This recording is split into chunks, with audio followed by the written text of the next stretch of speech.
Shalom Bapak Ibu Saudara sekalian, selamat hari Minggu dan selamat datang di channel YouTube MDC Magelang. Hari ini kita akan bersama-sama beribadah, namun izinkan saya terlebih dahulu untuk menyampaikan beberapa kegiatan untuk sepekan ini.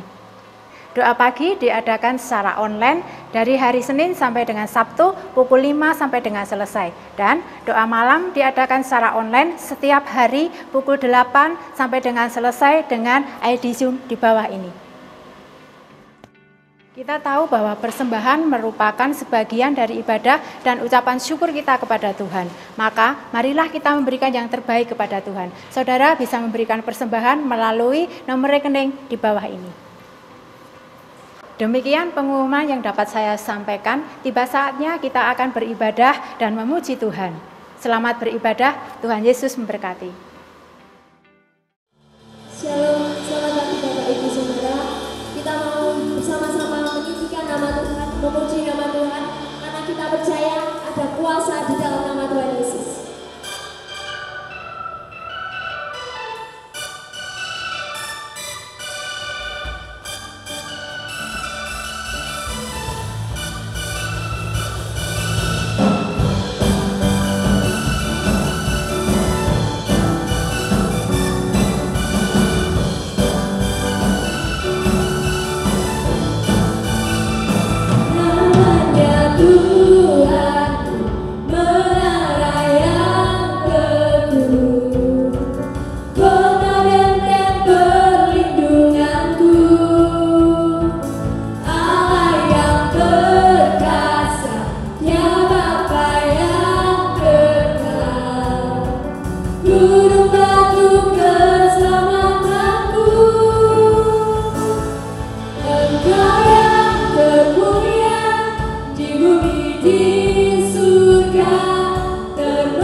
Kita mau menyatakan bahwa Tuhan adalah satu-satunya penyelamat kita.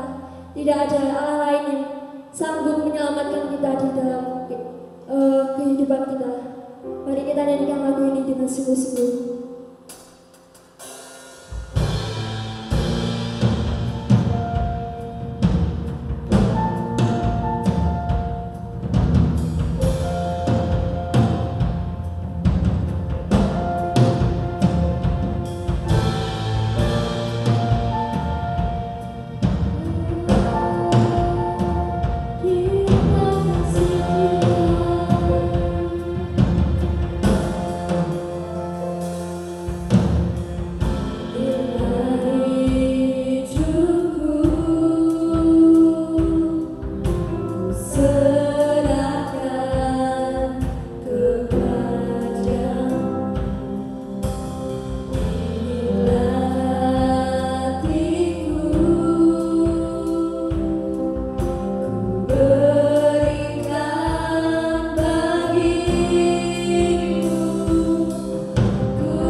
Tiba saatnya Tuhan, kami akan duduk diam Tuhan, mendengarkan firman-Mu Tuhan.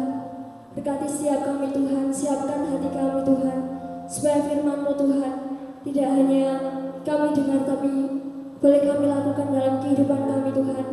Berkati Tuhan, hamba-Mu yang sudah Kau siapkan Tuhan untuk membawakan firman-Mu, membawakan isi hati-Mu Tuhan. Tuhan urapi Tuhan, Tuhan berikan hikmat-Mu, supaya firman-Mu boleh tersampaikan dengan baik Tuhan. Terima kasih Bapa, terima kasih Yesus. Kami mengucap syukur Tuhan. Di dalam nama Yesus kami sudah berucap syukur. Haleluya, amin.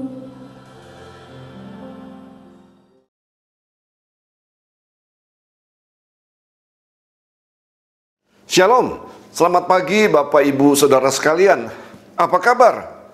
Selamat berjumpa kembali dan selamat mengikuti ibadah baik secara online ataupun ibadah tatap muka.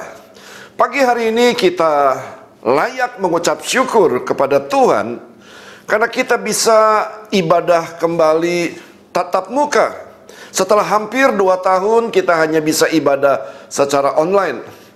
Namun saya bersyukur di masa pandemi ini kita bukannya semakin kendor rohani kita, namun sebaliknya kita semakin berapi-api di dalam Tuhan. Bahkan di masa pandemi ini kita sungguh-sungguh merasakan bagaimana janji-janji Tuhan digenapi. Perlindungan yang sempurna kita alami.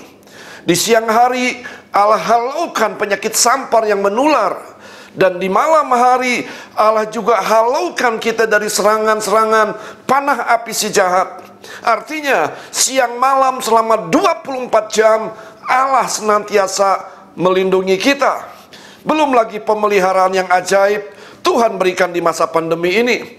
Walaupun secara ekonomi semua lini mengatakan sulit, namun Tuhan tetap sanggup memelihara kita dengan ajaib. Bahkan sebagian di antara kita justru mengalami peningkatan demi peningkatan secara ekonomi di masa pandemi ini.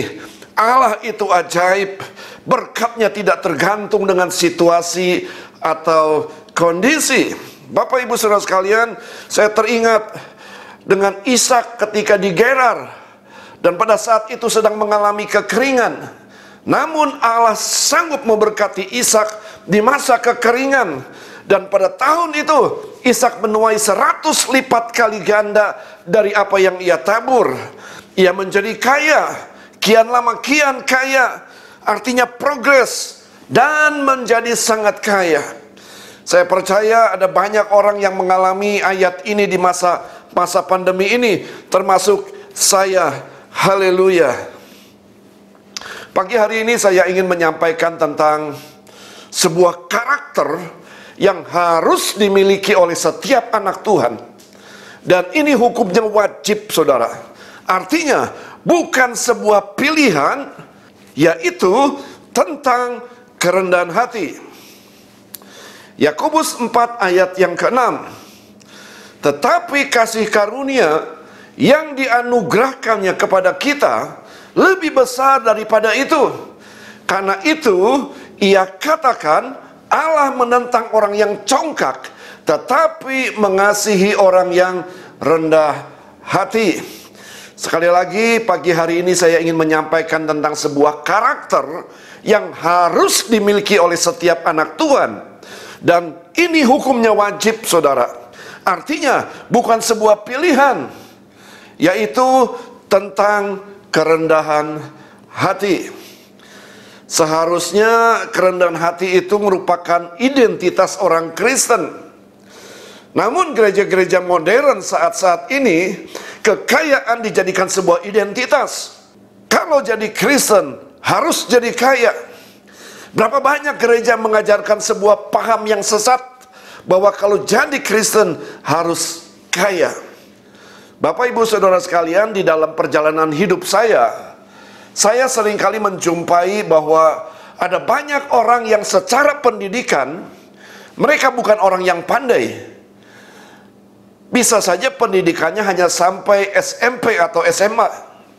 Namun mereka jauh lebih berhasil dibandingkan mereka yang punya gelar S1 atau S2.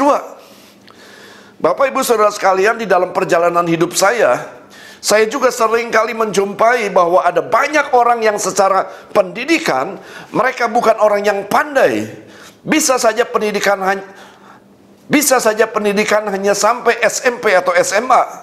Namun di dalam pengembalaan atau pelayanan mereka jauh lebih berhasil dibandingkan mereka yang punya gelar STH atau MTH. Ternyata kerendahan hatilah yang membuat orang bisa sukses hidupnya. Ternyata kerendahan hatilah yang membuat orang bisa kaya hidupnya.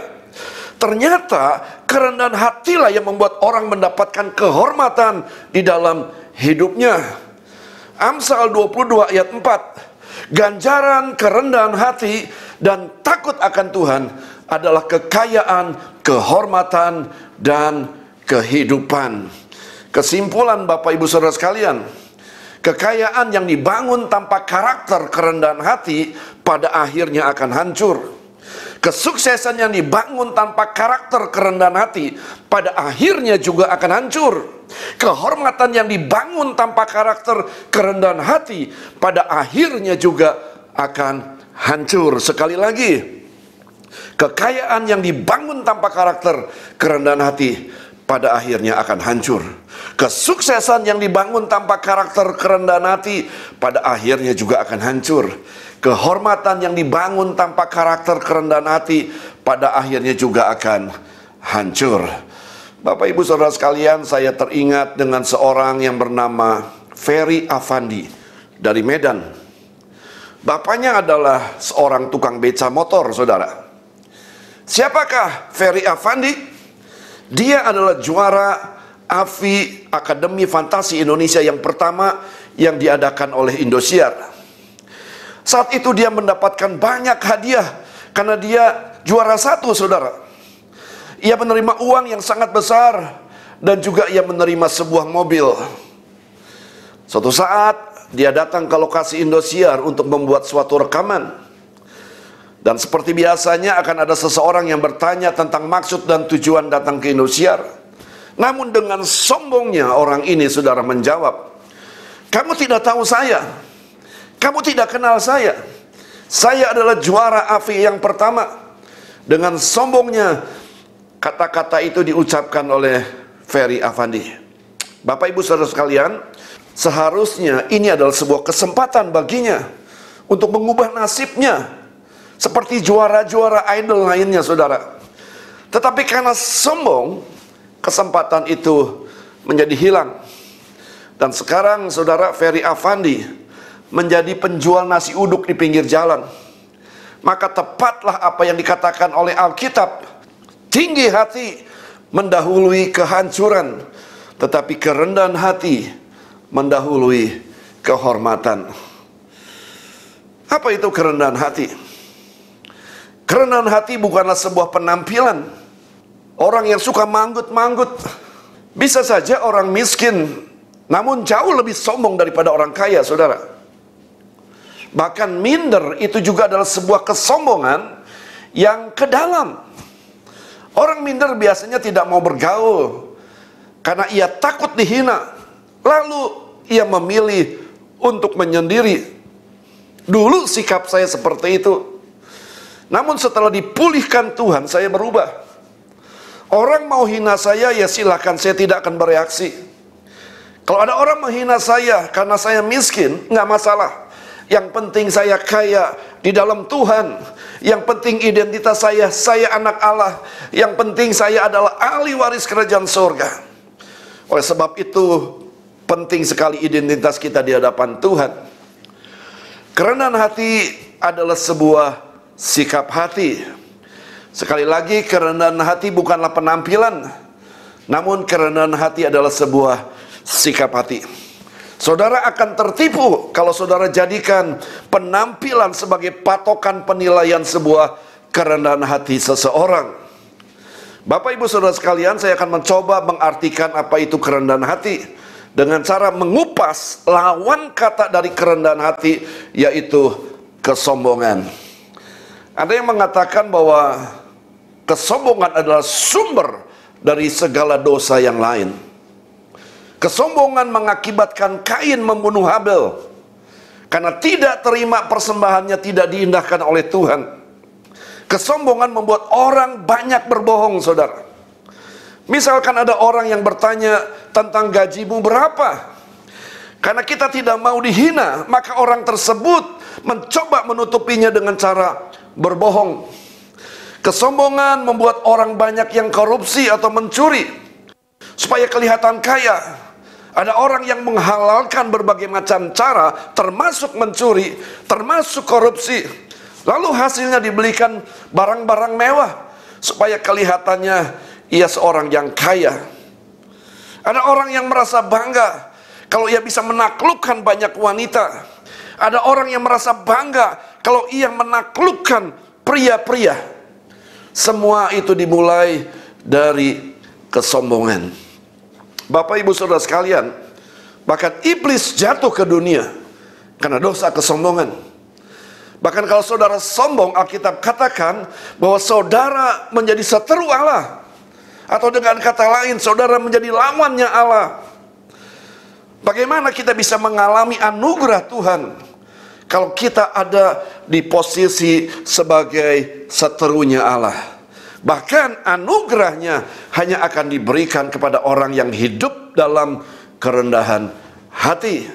Yakobus 4 ayat 6, tetapi kasih karunia yang dianugerahkannya kepada kita lebih besar daripada itu. Karena itu ia katakan, Allah menentang orang yang congkak, tetapi mengasihani orang yang rendah hati. Bapak ibu saudara sekalian, berlaku sombong adalah tindakan yang paling mudah dilakukan orang. Karena bisa dilakukan dimanapun dan kapanpun. Bahkan di dalam gereja pun bisa dilakukan, saudara. Orang yang sombong secara rohani, dengan hanya bermodalkan ucapan, saudara. Itu sebabnya orang menganggap kesombongan sebagai satu perkara yang sepele. Karena bisa dilakukan di mana saja, saudara, dan kapan saja. Bahkan ada orang yang beranggapan sombong tidak termasuk kategori dosa. Benarkah demikian? Bapak ibu saudara sekalian, kesombongan adalah salah satu perkara yang sangat dibenci Tuhan. Amsal 6 ayat 16. Ada 6 perkara yang dibenci Tuhan. Bahkan 7 perkara yang menjadi kekejian bagi hatinya. Mata sombong, lidah dusta, tangan yang menumpahkan darah orang yang tidak bersalah. Saudara yang dikasih Tuhan, sombong ditempatkan di posisi yang paling atas, saudara.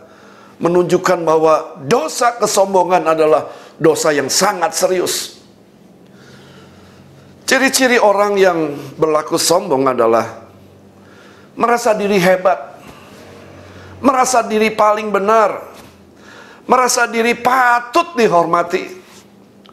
Orang yang berlaku demikian memiliki kecenderungan untuk merendahkan orang lain. Itulah sebabnya orang yang sombong akan mudah sekali marah atau tersinggung apabila keberadaannya kurang dianggap. Karena itulah orang yang sombong sangat suka dipuji dan dihormati. Atau dengan kata lain, orang sombong adalah orang yang gila hormat, saudara. Karena merasa diri hebat, karena merasa diri benar. Orang yang sombong juga cenderung untuk tidak mau menerima teguran atau kritikan dari orang lain. Bapak Ibu Saudara sekalian, bagaimana caranya kita bisa hidup dalam kerendahan hati? Tidak ada sekolah teologi yang mata kuliahnya hidup dalam kerendahan hati, saudara. Tidak ada buku yang menuliskan tentang cara hidup kerendahan hati, di mana seseorang selesai membaca buku tersebut langsung hidup dalam kerendahan hati. Jadi bagaimana caranya? Caranya, saudara, belajar kepada Yesus. Sebab Dia yang mengatakan, "Pikulah kuk yang kupasang dan belajarlah padaku, karena aku lemah lembut dan rendah hati, dan jiwamu akan mendapat ketenangan." Jadi Bapak Ibu Saudara sekalian, bagaimana cara untuk kita bisa hidup dalam kerendahan hati? Satu-satunya cara adalah kalau kita belajar kepada pribadi yang hidup dalam kerendahan hati, yaitu Yesus. Kita harus belajar, saudara, kepada Yesus. Bapak Ibu Saudara sekalian, apa yang ada dalam pemikiran saudara tentang belajar? Mungkin saudara berpikir belajar harus di sebuah tempat yang namanya sekolah. Masuk jam 7, pulang jam 12, dan ada istirahat setengah jam. Bapak Ibu Saudara sekalian, proses belajar mengajar zaman Yesus berbeda dengan cara belajar sekarang ini. Proses belajar di zaman Yesus adalah life sharing atau bagi hidup. Mereka tinggal sama-sama. Hubungan guru dengan murid begitu intim, saudara. Termasuk Yesus bersama murid-muridnya. Ketika Yesus masuk ke dalam perkebunan anggur, Yesus langsung mengajar, saudara. Dia katakan, "Aku adalah pokok anggur, engkau adalah carang-carangnya." Kesimpulan cara belajar kepada Yesus yaitu dengan membangun hubungan yang intim. Lewat saat teduh, lewat pembacaan firman Tuhan, lewat memuji dan menyembah Tuhan setiap hari, saudara. Itu adalah satu-satunya cara belajar kepada Yesus tentang hidup dalam kerendahan hati. Maka tanpa saudara sadari, saudara akan menjadi pribadi yang hidup dalam kerendahan hati. Amin. Mari kita berdoa. Tuhan Yesus, kami mengucap syukur buat kebenaran firman Tuhan yang sudah disampaikan pagi hari ini. Kami menyadari betapa pentingnya hidup dalam kerendahan hati. Bahkan kami percaya kerendahan hatilah yang membuat orang bisa sukses hidupnya. Kerendahan hatilah yang membuat orang bisa kaya hidupnya. Kerendahan hatilah yang membuat orang mendapatkan kehormatan di dalam hidupnya. Tetapi kasih karunia yang dianugerahkannya kepada kita lebih besar daripada itu. Karena itu ia katakan, Allah menentang orang yang congkak tetapi mengasihi orang yang rendah hati. Oleh sebab itu pagi hari ini Tuhan, sekali lagi kami mau belajar untuk kami boleh hidup dalam kerendahan hati. Kami mau membangun hubungan yang intim dengan membaca firman Tuhan saat teduh, memuji, menyembah Engkau setiap hari, setiap saat, supaya proses belajar mengajar itu sungguh-sungguh terjadi dalam kehidupan kami, dan tanpa disadari kami menjadi orang yang hidup dalam kerendahan hati. Terima kasih Tuhan Yesus sekali lagi buat kebenaran firman Tuhan. Biarlah karakter kerendahan hati itu melekat begitu kuat dalam kehidupan kami, sehingga kami menjadi pribadi-pribadi yang hidup dalam kerendahan hati. Tuhan mengasihi orang yang rendah hati. Kami mau dikasihi Tuhan. Oleh sebab itu, biarlah mulai pagi hari ini terjadi terobosan di dalam kehidupan kami. Kerendahan hati menjadi identitas kami yang begitu kuat melekat dalam hidup kami. Terima kasih Tuhan Yesus. Terima kasih buat kebenaran firman Tuhan. Mari Roh Kudus meteraikan setiap kebenaran firman Tuhan.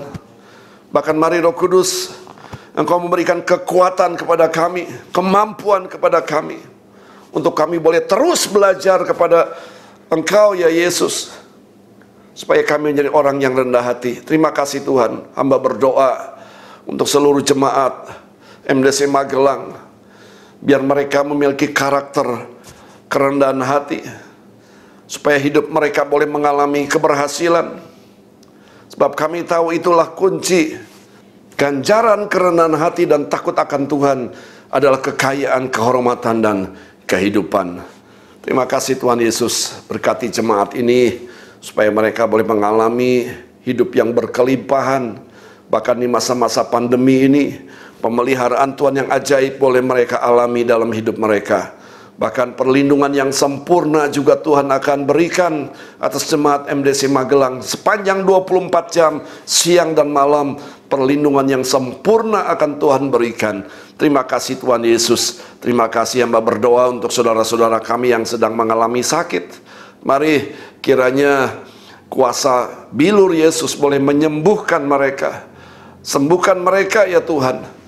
Di dalam nama Tuhan Yesus, hamba berdoa untuk saudara-saudara kami yang mengikuti program ibadah secara online dimanapun mereka berada. Kiranya juga Tuhan boleh memberkati mereka. Biarlah karakter kerendahan hati itu boleh ada dalam setiap mereka, supaya mereka boleh mendapatkan ganjaran, yaitu kekayaan, kehormatan, dan kehidupan. Hamba berhenti berbicara, namun biar Roh-Mu terus berbicara atas setiap mereka. Di dalam nama Tuhan Yesus.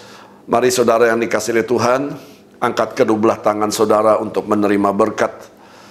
Saudara yang dikasihi oleh Tuhan, pulanglah, bawalah berkat daripada Bapa, kasih daripada Tuhan Yesus, di dalam penyertaan Allah Roh Kudus, mulai sejak pagi hari ini sampai Maranatha, kedatangan Tuhan yang kedua kali menjemput saudara dan saya menjadi jemaat yang tidak bercacat celah. Di dalam nama Tuhan Yesus, mari yang percaya katakan, amin. Tuhan Yesus memberkati. Selamat hari Minggu.